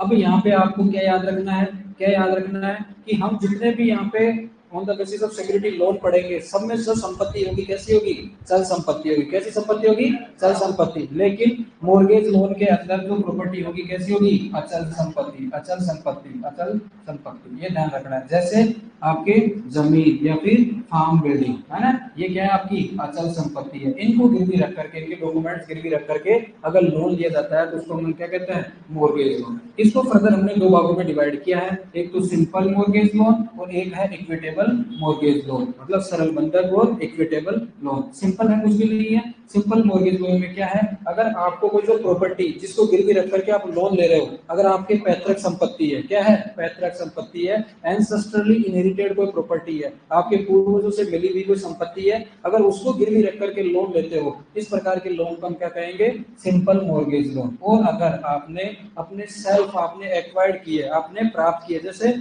मान लो मैं पढ़ाता हूँ, मैं मेरे को इससे इनकम हो रही है, इनकम के आधार पे मैं क्या करूँ, कहीं से प्रॉपर्टी मैं खरीद लूंगा, और प्रॉपर्टी को गिरवी रख करके अगर मैं लोन लेता हूँ तो इसको मैं क्या कहूंगा, इक्विटेबल मॉर्गेज लोन। तो यहाँ पे क्या लिखा है, जब बंधक संपत्ति उधारकर्ता की पैतृक संपत्ति, कैसी संपत्ति, पैतृक संपत्ति, पैतृक संपत्ति होती है तो सरल बंधक अच्छा होता है, मतलब जो सिंपल मॉर्गेज लोन है वो दिया जाता है। और अगर मान लो प्रॉपर्टी जो आपने सेल्फ एक्वायर्ड की है, जब संपत्ति उधारकर्ता की स्वयं अर्जित संपत्ति हो, क्या हो, स्वयं अर्जित संपत्ति हो, इस प्रकार के लोन को इक्विटेबल मॉर्गेज लोन कहते हैं। लिख लो, यहाँ ध्यान रखना है, जितने भी हम लोन पढ़ रहे हैं उसके अंदर सब में चल संपत्ति होगी, केवल आपके मॉर्गेज लोन में जो संपत्ति होगी कैसी होगी, अचल संपत्ति होगी, अचल संपत्ति होगी। इसको ध्यान में आपको रखना है।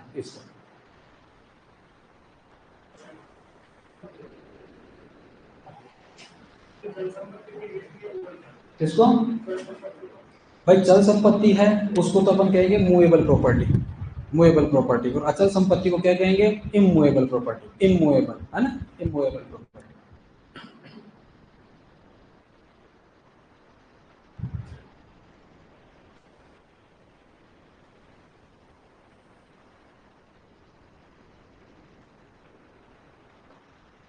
सेटल लोन के अंदर जब साहूकार के द्वारा, है ना, साहूकार के द्वारा, पाउंड ब्रोकर के द्वारा लोन दिया जाता है, और गिरवी क्या रखा जाएगा, या तो गहने या कोई कीमती धातु से बने हुए बर्तन, ठीक है, तो वो भी क्या है, चल संपत्ति है, मूवेबल प्रॉपर्टी।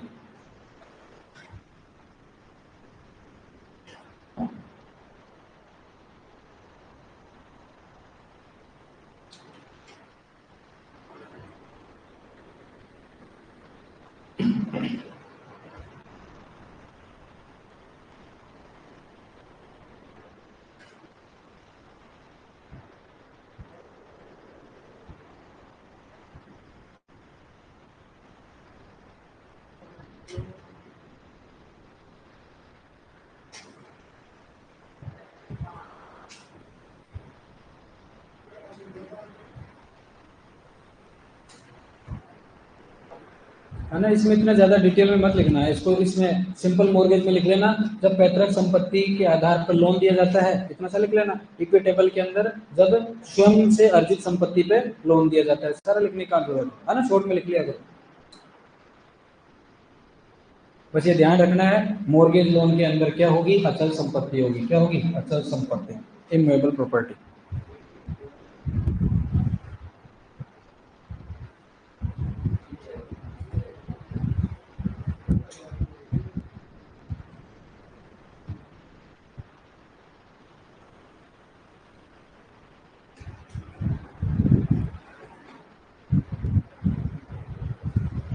फर्स्ट ग्रेड का सिलेबस पूरा कराना, और कैसे होगा फर्स्ट ग्रेड का सिलेबस, इसमें डबल ए का फर्स्ट ग्रेड का सिलेबस में तो दिन रात का अंतर है।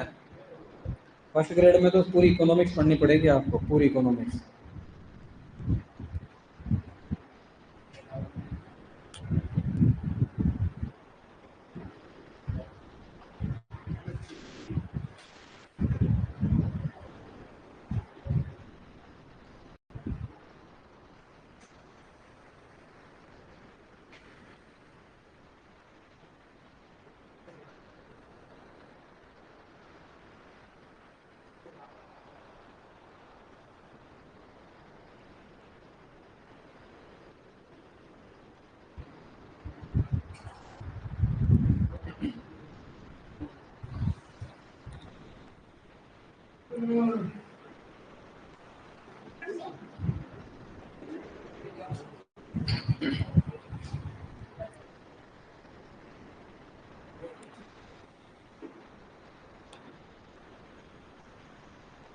अरे रात को नहीं सोया क्या रे? हाँ, इतनी पढ़ाई कल ही, ऐसा लगा कि कल तो आया है ना, रिक्रूटमेंट का पता चल गया, तो क्या करते हैं, पढ़ते हैं सारी रात आज, है ना। उसी की हमारी नींद ही नहीं आई।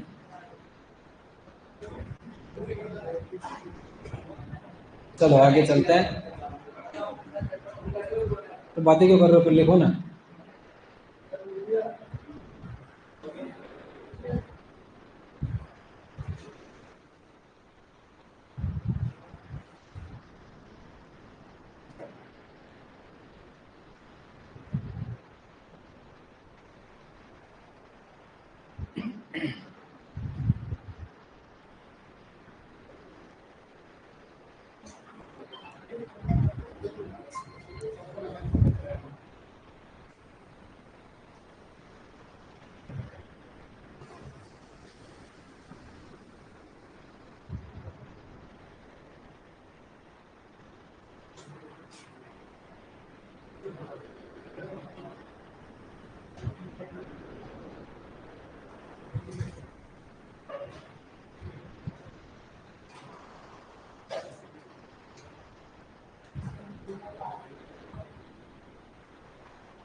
हाँ चले।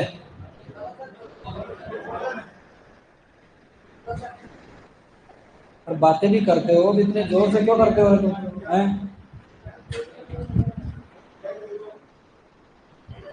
जैसे एग्जाम में नकल करते हो ना तुम, एग्जाम में नकल करते हो बिल्कुल। भाई कि इन्विजिलेटर को न सुनाई दे, है ना, वैसे बातें किया करो बिल्कुल, धीरे धीरे। चलो आगे चलो। खाने पे क्या हो गया? चलो 5 मिनट जाओ फटाफट, 5 मिनट जाओ फटाफट, जाओ।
तो आवाज़ अब करीब, हाँ आ रही है आवाज़ अब?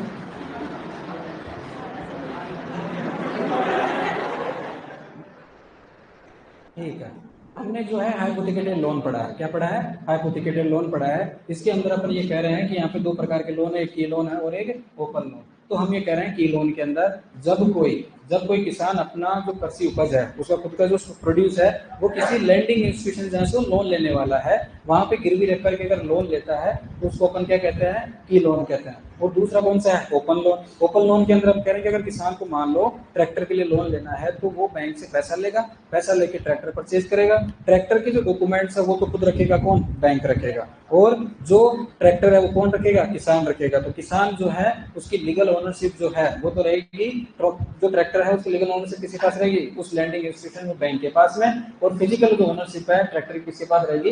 किसान के पास। तो किसान जो है उसका ट्रैक्टर का जो है कल्टीवेशन एक्टिविटीज करेगा, उसका यूज करेगा, पैसा कमाएगा और किसको देगा? बैंक को देगा। तो जब तक वो पूरा पैसा नहीं चुका देता तब तक हम देखेंगे कि वो जो ट्रैक्टर के डॉक्यूमेंट्स है किसके पास रहेंगे? बैंक के पास रहेंगे। इसको अपन क्या कहते हैं? ओपन लोन कहते हैं। और जब किसी प्रकार की सिक्योरिटी को गिरवी रख करके, बिना किसी सिक्योरिटी की गिरवी रख करके अगर लोन दिया जाता है तो इस प्रकार के लोन को हम अनसिक्योर्ड लोन कहते हैं। यहाँ पे जो लेंडर और बरोवर होता है, उधार देने वाला और ऋण लेने वाला, है ना, जो होता है ना, इसके अंदर दोनों के बीच में कॉमन अंडरस्टैंडिंग होती है, आपसी समझबूझ होती है। इसके आधार पे, आपसी समझबूझ के आधार पे वो उसको क्या करता है? पैसे देता है, जो कि बहुत कम देखा जाता है।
तो जो भी अभी फिफ्थ सेमेस्टर में है, थर्ड ईयर के, है ना, फर्स्ट सेमेस्टर में है या फिफ्थ सेमेस्टर में है, वो डबल का एग्जाम अगर देने को तो कोई दिक्कत नहीं हो, दे सकता है, देने में कोई दिक्कत नहीं है। आप जो है कोई भी अगर लगता है कि एग्जाम देना, दे लो, कोई प्रॉब्लम नहीं है उसकी, लेकिन एलिजिबल आप उसके लिए नहीं रहो, सीधी सी बात है। क्योंकि एग्जाम होने में मेरे को लगता है लगभग 1 साल लग जाएगी, और एग्जाम से पहले आपको क्या है? डिग्री आपकी पीडीसी आपके हाथ में होनी चाहिए, सीधी सी बात है। तो सातवें सेमेस्टर में रहोगे उस समय आप, और सातवें सेमेस्टर में है तो आप वैलिड नहीं रहोगे। आप एग्जाम तो भले दे सकते हो, एग्जाम भले दे सकते हो, लेकिन आप एलिजिबल नहीं हो, है ना, एलिजिबल नहीं। इसलिए सुपरवाइजर की तैयारी कर लेना, है ना, उसके लिए तो आप हो जाओगे, कोई दिक्कत नहीं। उसमें तो 12वीं पास चाहिए, 12वीं पास चाहिए।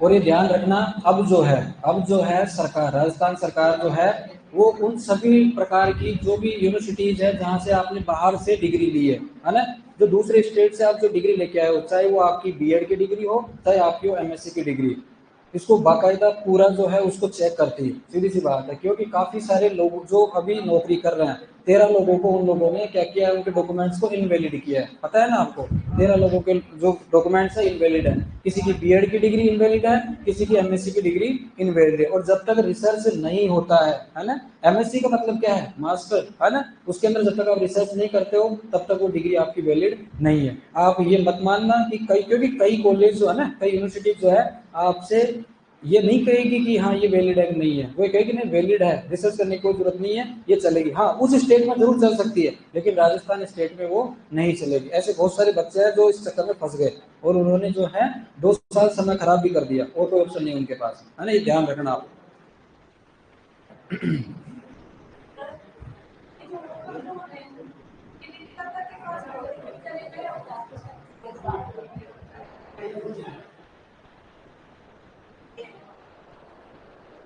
खरीदी गए मशीनरी का भौतिक कब्जा उधारकर्ता, है ना, ऋणदाता नहीं है यहाँ पे, उधारकर्ता, है ना, उधार, या लिखना उधारकर्ता, उधारकर्ता, है ना, जो फार्मर है, जो बरोबर है, उसके पास रहेगा, है ना, लेकिन कानूनी सहमति ऋण चुकाए जाने तक ऋण देने वाली संस्था, है ना, ऋणदाता, ऋणदाता, वेरी गुड, है ना, ऋणदाता, ऋणदाता जो संस्था है उसके पास, यहाँ पे जो ऋणदाता है ना, ये यहाँ से यहाँ लिखो, इसकी जगह उधारकर्ता, क्या लिखोगे, उधारकर्ता। बातें करते करते लिखते रहते हो, पता तो नहीं है कि नहीं, यहाँ सही करना, ये जो ऋणदाता था ना, ऋणदाता, उसकी जगह लिखो उधारकर्ता, उधारकर्ता। जो फार्मर है ना, उस फार्मर के पास में रहेगा भौतिक कब्जा, फिजिकल जो ओनरशिप है किसके पास रहेगी, उधारकर्ता के पास रहेगी, है ना, उधारकर्ता।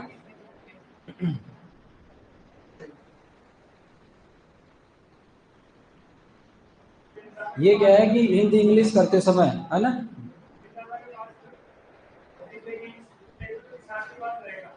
ऋणदाता,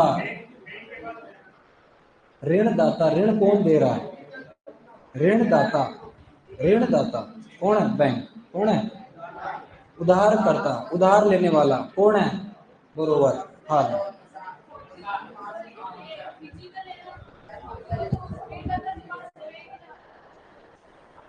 भौतिक ओनरशिप, भौतिक जो कब्जा है किसका, ट्रैक्टर का, किसके पास रहेगा, किसानी पे लिखा उधार कर, उधार लेने वाला कौन है, किसान है, फार्मर है, कौन है, ऋणदाता कौन है, ऋणदाता, कौन पैसे दे रहा है, बैंक, तो जो संस्था है उसको ऋणदाता कहते हैं, ठीक है, ये लिख लिया, अनसेक्योर्ड लोन, ये हो गया क्या, चलो आगे चलते हैं।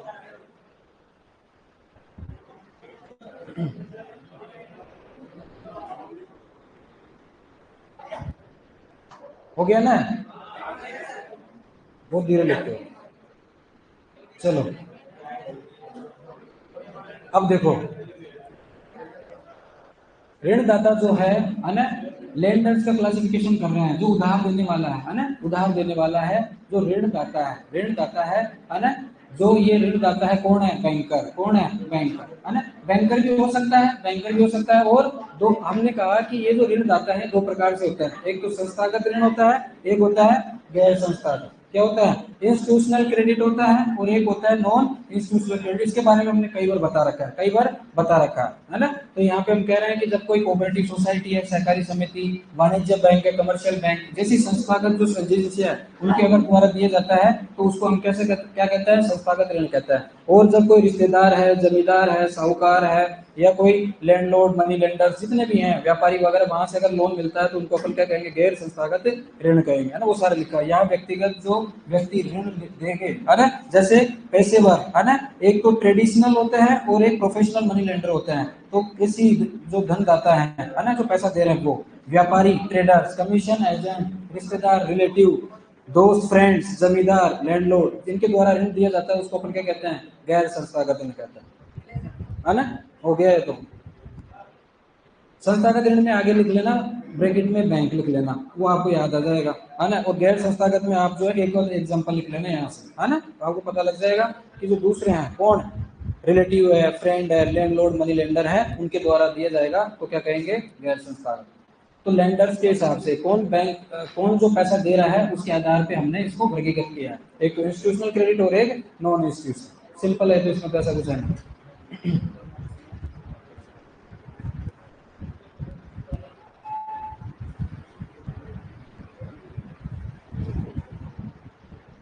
ये डिपेंड करेगा कि वो जो जिस जहाँ से आपने एमएससी करी है ना, वो यहाँ राजस्थान में उसकी डिग्री वैलिड है कि नहीं, बात ये है, और कोई बात नहीं।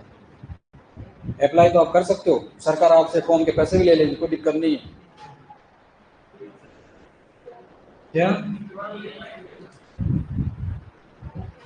फ्री है? हाँ फ्री है, फ्री। तो आधे से ज्यादा तो फॉर्म पैसे भर देते हैं,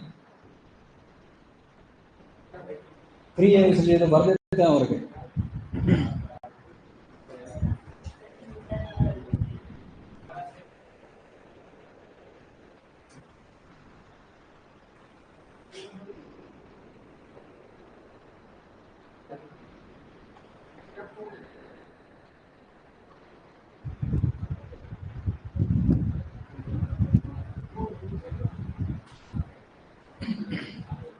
हो गया क्या?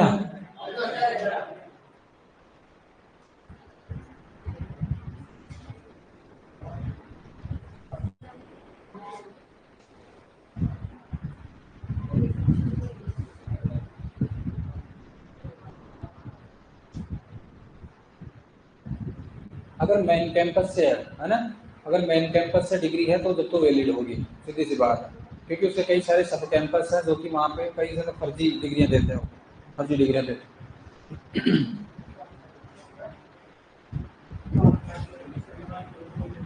यूपी में है ना, भीमराव अम्बेडकर यूनिवर्सिटी है ना। हाँ, मेन कैंपस की तो डिग्री उसकी वैलिड है, लेकिन कई सब एमएससी एमएससी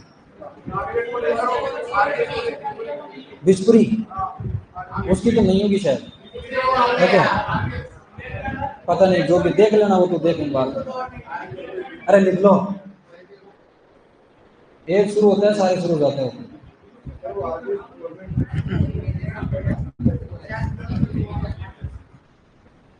अभी राजस्थान सरकार है ना, बहुत मतलब देख देख के एक एक डॉक्यूमेंट देख देख के नौकरियां दे रही है ना। बहुत सारे लोग फर्जी डिग्रियां ले ले करके जो है वो लग गए। अभी जैसे मेवाड़ यूनिवर्सिटी है, कौन सी? मेवाड़ यूनिवर्सिटी, बहुत सारे लग गए। तेरे पॉइंट, अरे लिख ले। चलो आगे चलते हैं। एसकेएम,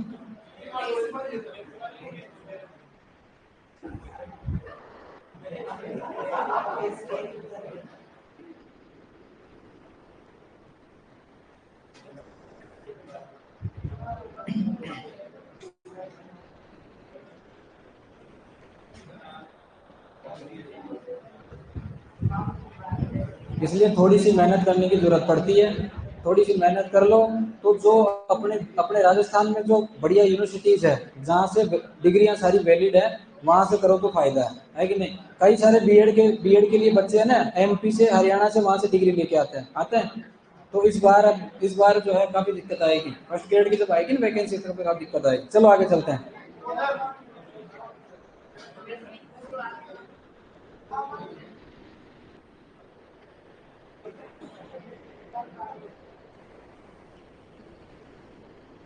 बातें नहीं, बातें नहीं भाई, बातें नहीं। चलो आगे चलते हैं।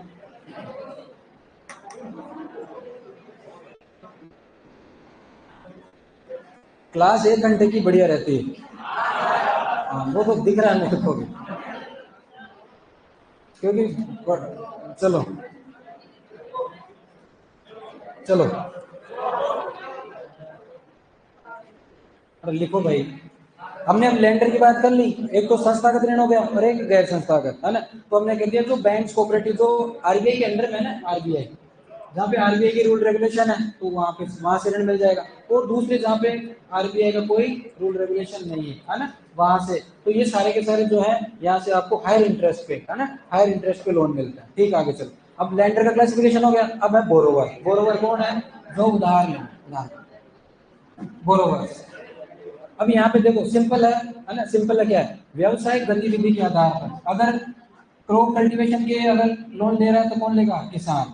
डेयरी के लिए ले रहा है तो डेयरी किसान, मुर्गी पालन कुक्कुट पालन जो है उसके लिए मुर्गी पालन किसान, मत्स्य पालन किसान, ग्रामीण कारीगर है ना, रूरल जो आर्टिसंस हैं वो, व्यवसायिक गतिविधि के आधार पे है ना। तो हम बात कर रहे हैं उधार लेने वाले जो बोरोवर कौन कौन हो सकता है, खेती करने वाले, डेयरी वाले, मुर्गी पालन वाले, ये अलग अलग हो सकते हैं। दूसरा, खेत के आकार मतलब साइज ऑफ लैंड होल्डिंग के आधार पर हमने कहा कृषि मजदूर है, सीमांत किसान है, मार्जिनल, छोटे किसान है, अर्ध मध्यम किसान है, मध्यम किसान और बड़े किसान है। ये खेत के आकार के आधार पे हो गया। तो स्थान के आधार पर, स्थान जैसे पहाड़ी किसान है फिर आदिवासी किसान है, इसके आधार पर उधार लेने वाले देखो अलग अलग है ना। या तो हमने कहा कि साइज ऑफ लैंड होल्डिंग के आधार पर, हमने कहा एरिया जो लोकेशन है स्थान के आधार पर हमने बता दिया, जो व्यवसायिक गतिविधि है उसके आधार पर हम बता दिए है ना। सभी प्रकार के हो गए उधार लेने वाले, ऐसे ऐसे हो सकते हैं। सिंपल है तो लिख लो आप फटाफट, एक एक लिख लो एग्जाम्पल, बाकी तो क्या, फटाफट लिखो। आज क्लासिफिकेशन खत्म करना है।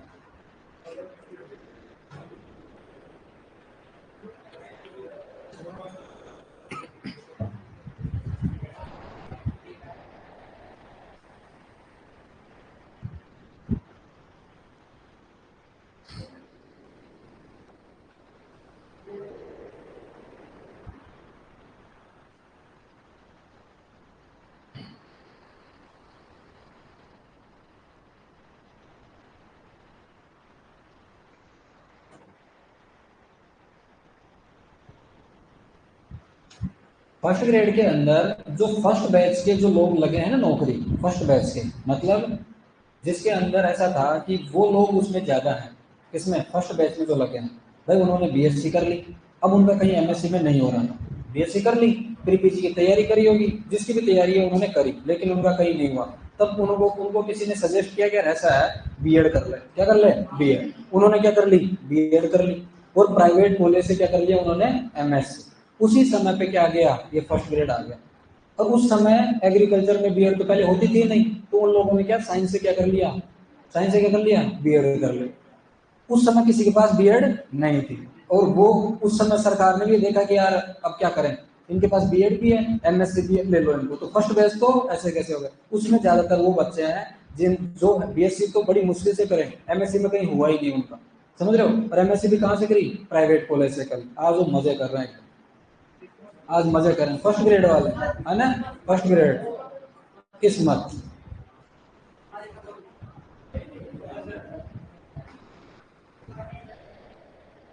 और जो इंटेलिजेंट था है ना, जो पढ़ाई में ठीक था, वो क्या है, एमएससी में हो गया उसका, वो आज भी घसीट रहा है, आज भी तैयारी कर रहा है।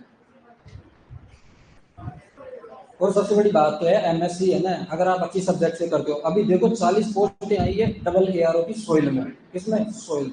इतने तो है ही नहीं, इतने तो है ही नहीं। और 9 या 11 के आसपास क्या है, एआरओ की आई, एसएमएस की ओर आएगी, एपी की ओर आती है, भर भर के आती है सोइल के अंदर। अब आप देखो जिसने भी अगर एमएससी कर रखी है वो लग जाएगा डबल एआरओ आराम से, और इंटरव्यू है ही नहीं, सबसे बड़ी बात तो इंटरव्यू नहीं है।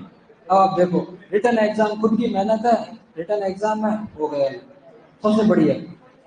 और सबसे बड़ी समस्या आती है इंटरव्यू के अंदर, किसमें, इंटरव्यू में। क्योंकि आरपीएससी में अभी तक क्या हो रहा है आपको, आप भी जानते हो ऐसा। अरे क्या होगा, इंटरव्यू थोड़े होगा।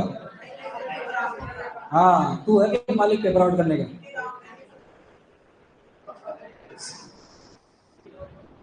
सोए माधोपुर का, सोए माधोपुर तो गढ़ रहा है, गढ़ गढ़। अरे हो गया क्या, इसमें क्या उतार रहे हो, फटाफट लिखो तुम। अरे बातें क्यों कर रहे हो, हैं? चलो आगे चलते हैं, लिखो तुम फटाफट, बातें क्यों कर रहे हो। अरे हो गया, ये बैठे हैं पागल, हो गया क्या, चलो अब समझो इसको, ये इंपॉर्टेंट है ना। क्या लिखा हुआ है, तरलता के आधार पर, बेस्ड ऑन लिक्विडिटी। अब आपके दिमाग में आएगा लिक्विडिटी का क्या मतलब, लिक्विड तरलता है ना। तो ये ध्यान रखना आपको, लिक्विड का मतलब यहाँ पे वो जो तरल है, आप फिजिक्स केमिस्ट्री में बात करते हैं ना, गैस है, लिक्विड है या सॉलिड है, वो बात नहीं कर रहे अपन यहाँ पे, हम लिक्विड मनी की बात कर रहे हैं। किसकी? Liquid money. और आपकी जेब में जो पैसा रखा हुआ है ना, जो पेपर करेंसी जो रखी हुई है, उसी को हम क्या कहते हैं? Liquid money. केस में जो पैसा होता है उसका दूसरा नाम क्या है? Liquid money. क्या है? Liquid money. उसके बारे में बात कर रहे हैं, ठीक है, उसके बारे में बात कर रहे हैं। तो इसके आधार पे हमने जो है लिक्विडिटी के आधार पे हमने इसको दो भागों में डिवाइड किया। एक तो क्या है आपका सेल्फ लिक्विडिटी लोन, और एक क्या है आपका पार्शियल लिक्विडिटी लोन। ध्यान से समझना इसको। लिक्विडिटी का मतलब मैंने क्या बताया कि कैश में पैसा है ना, लोन आपको पता है जो चुकाना है आपको, ठीक है। तो केस में जो आपके पास में पैसा आ रहा है, केस में आपके पास जो पैसा आ रहा है उसके आधार पे हमने दो भागों में डिवाइड किया है, एक तो सेल्फ लिक्विडिटी और एक पार्शियल लिक्विडिटी। इसको ध्यान से समझना। हमने क्या कहा सेल्फ लिक्विडिटी के अंदर, सेल्फ लिक्विडिटी के अंदर हमने क्या कहा कि यहाँ पे जो यहाँ जो पैसा है, केस में जो पैसा आ रहा है, केस में जो पैसा आएगा है ना, वो एक साथ आएगा। क्या आएगा? एक साथ। कैसे? जैसे मान लो कोई किसान है, कोई किसान है, उसने लिया कौन सा लोन? किसान ने लिया आपने कौन सा? Crop loan. कौन सा लिया? क्रॉप लोन लिया है। तो हमें पता है कितना समय है इसका? 6 से 18 महीने। 6 से 18 महीने।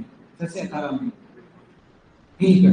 अगर वो क्रॉप लोन लेता है, क्रॉप कल्टीवेशन करेगा, और वहां से वो जो है लोन को कितने समय में? 6 से 18 महीने के अंदर क्या कर देगा? उसको रिपेड कर देगा। क्या कर देगा? चुका देगा। रिपेड कर देगा, चुका देगा, चुका देगा। तो हमने क्या कहा, फार्मर जो है जो क्या करेगा? इनपुट्स के लिए क्रॉप लोन लेगा, इनपुट्स के लिए क्रॉप लोन लेगा, क्रॉप कल्टीवेशन करेगा, आउटपुट आएगा, आउटपुट को मार्केट में बेचेगा और उस लोन को क्या कर देगा? रिपेड कर देगा। यहाँ समझने वाली बात यह है कि फार्मर ने जो लोन लिया है, क्रॉप लोन हो गया, शॉर्ट टर्म लोन हो गया या प्रोडक्शन लोन हो गया, ये जो लोन है ये कम अवधि के लिए है। क्या है? कम अवधि के लिए है। और जब ये जो लोन की बात करेंगे, क्रॉप लोन की, शॉर्ट टर्म लोन या प्रोडक्शन लोन की, तो यहाँ जो पैसा दिया जाता है वो भी क्या होता है? कम होता है। भाई इन्वेस्टमेंट तो किया नहीं है बहुत बड़ा कोई, है ना, जो कि हम बात कर रहे हैं टर्म लोन हो या फिर आपके इन्वेस्टमेंट लोन की बात करें, तो वो तो है नहीं, जिसमें हम मीडियम टर्म लोन और लॉन्ग टर्म लोन की बात करते हैं। यहाँ पे उसने कौन सा लोन लिया है? क्रॉप लोन लिया है। वहां पे जैसे प्रोडक्शन आएगा, उस प्रोड्यूस को मार्केट में बेचेगा और अपना जो लोन है उसको रिपेड करेगा। तो इस वाली सिचुएशन को अपन क्या कहते हैं? Self liquidating loan. क्यों कहते हैं? क्योंकि यहाँ पे जैसे प्रोडक्शन आया, पूरा का पूरा जो प्रोड्यूस है मार्केट में बेचा, और मार्केट में बेचने के पास में उसके पास में नकदी है ना, कैश में पैसा आ गया, कैश में पैसा आ गया। और क्योंकि समय भी क्या है? बहुत कम है, और जो पैसा दिया गया था वो भी क्या है? कम है। तो ये अपना पूरा का पूरा पेमेंट जो है रिपेड कर देता है, चुका देता है लोन को। इस प्रकार के लोन को हम क्या कह देंगे? क्या कह देंगे? सेल्फ लिक्विडेटिंग लोन कह देंगे। सेल्फ लिक्विडेटिंग लोन कह देंगे। अब समझो इसको, क्या लिखा है? वे तुरंत आय उत्पन्न करते हैं, ये तुरंत आय उत्पन्न करते हैं, और एक वर्ष के भीतर या एक फसल मौसम में, है ना, एक क्रॉप सीजन के अंदर उसको पूरा करके तुरंत उसको लोन को क्या कर देते हैं? चुका देते हैं। इस प्रकार के जो इसके अंदर एग्जांपल आएगा वो क्या आएगा? क्रॉप लोन आएगा। क्या आएगा? Crop loan. Crop loan. दूसरी बात आती है आपकी कौन सी? Partial liquidity loan. पार्शियल नाम से पता लग रहा है, पार्शियल क्या कहते हैं? आंशिक। क्या कह रहे हैं? आंशिक।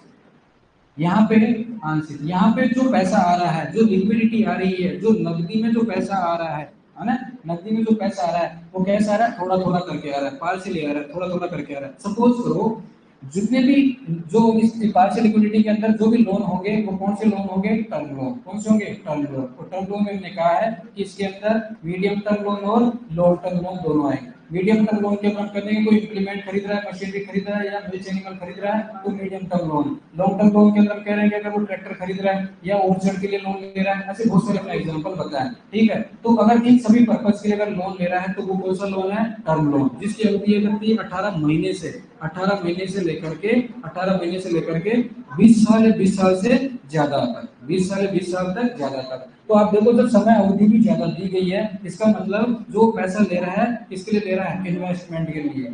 किसके लिए? इन्वेस्टमेंट के लिए पैसा ले रहा है। तो सपोज करो हम ये मान के चले कि उसने ट्रैक्टर के लिए लोन लिया था। कौन सा लिया है? Tractor loan. अगर हम ट्रैक्टर के लिए लोन लिया है तो हमको पता है कि उसको जो है ट्रैक्टर कितने का पड़ेगा? लगभग 5 लाख का। कितने का? 5 लाख, 8 लाख। क्या? हाँ, कितने का आ गया? मान लो 8 लाख का लोन आ गया। अब ऐसा है कि ट्रैक्टर का यूज करके वो 8 लाख एक साथ वो क्या करता है, अर्निंग नहीं कर सकता।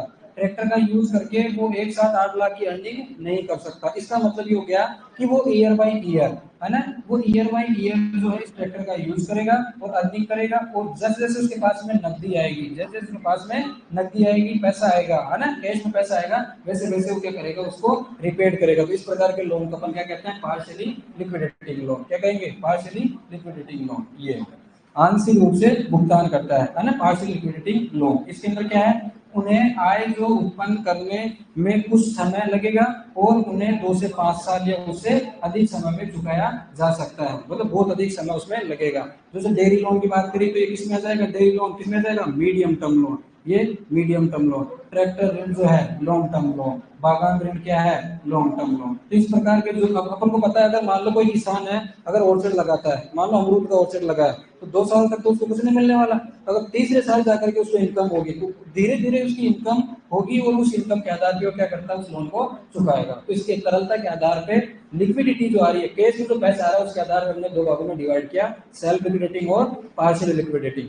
ठीक है। सेल्फ लिक्विडेटिंग के अंदर हम कहते हैं कि लोन अमाउंट कम होता है, समय भी क्या होता है? कम होता है, तो पूरा का पूरा पैसा एक साथ वो क्या कर देता है? इसको रिपेड कर देता है। तो ये हो गया सेल्फ लिक्विडेटिंग लोन। और जब पैसा जो पार्शियली थोड़ा थोड़ा करके नकदी में, कैश में थोड़ा थोड़ा पैसा अगर आ रहा है, तो उसको हम क्या कहेंगे?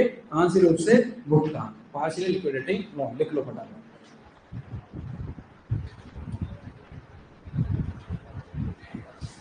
राजस्थान में भी कई सारे ऐसे प्राइवेट कॉलेज है जहाँ पे उनकी डिग्री जो है वैलिड नहीं रहती, है ना। मैं नहीं बताऊंगा कौन कौन सी।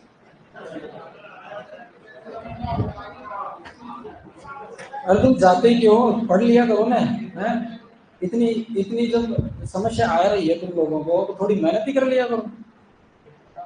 डिग्री भी करनी जरूरी है ना, और डिग्री वैलिड भी हो, और सरकारी नौकरी भी लगनी है, और पढ़ना नहीं है बिल्कुल। सारे काम ऐसा कैसे होंगे?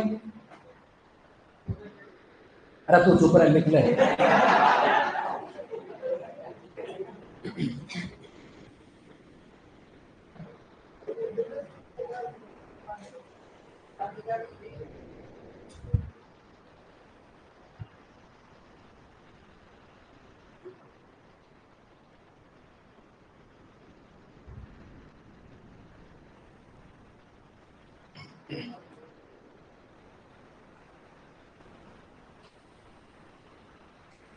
एग्जाम्पल याद रखना।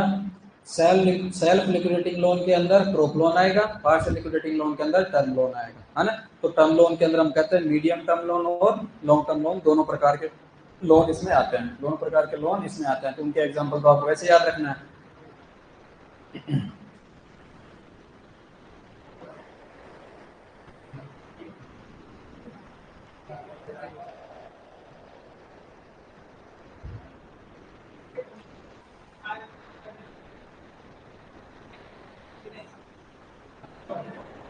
अरे किसान है। हाँ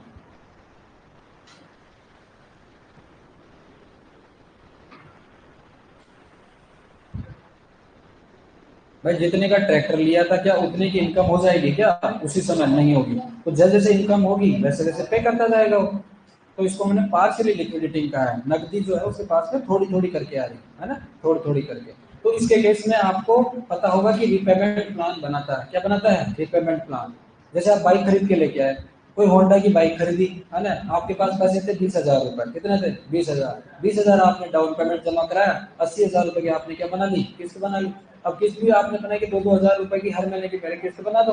तो वो एक रिपेमेंट प्लान है, जिसके थ्रू आप जो है, आपका जो लोन है या आपने जो भी कोई भी चीज खरीदी है, ली है, उसका पेमेंट कर सको।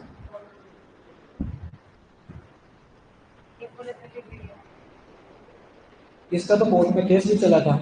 फिर ये जाकर के इन्होंने डब्ल्यू के लिए था, तो डब्ल्यू का इंटरव्यू इन्होंने दिया था फिर बाद में, और इनमें से बच्चों ने, इनका सिलेक्शन भी हुआ था, डब्ल्यू बना है। हाँ, अब वैलिड है, अभी भी है। हाँ। इसके बच्चे तो पीएचडी में, आरसी पीएचडी में है अभी, समझ रहे हैं? हाँ, है वैलिड है। Rajasthan college of agriculture.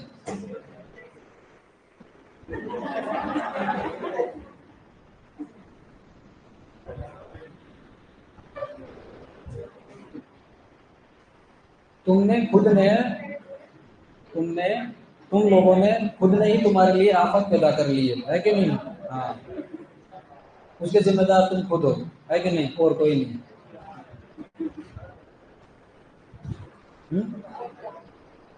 हाँ, क्यों पढ़ाएंगे ना, वो क्या तो टाइम है, 10 मिनट और है।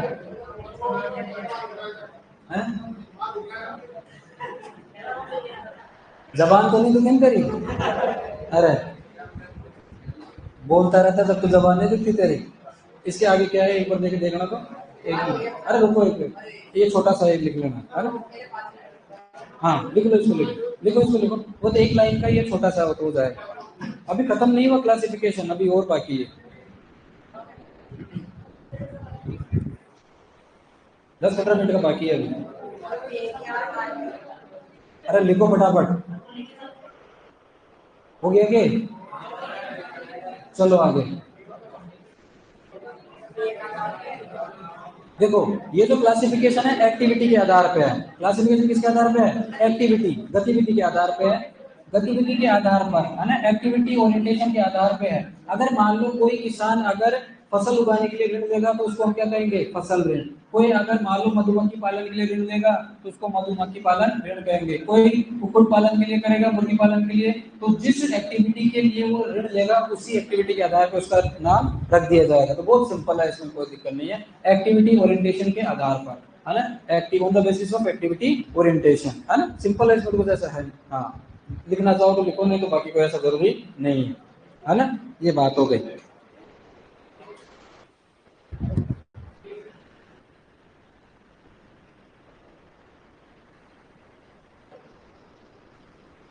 जयपुर में तो दुनिया भर की कॉलेज खुल गई है प्राइवेट, ओके बाबू। अरे बार बात करना, चलो हो गया।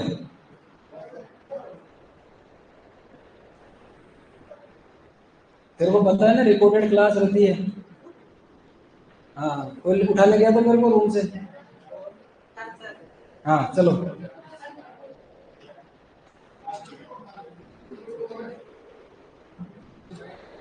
ये देखेंगे बाद में, देखेंगे बड़ा है, यहीं तक पढ़ेंगे, ठीक है ना?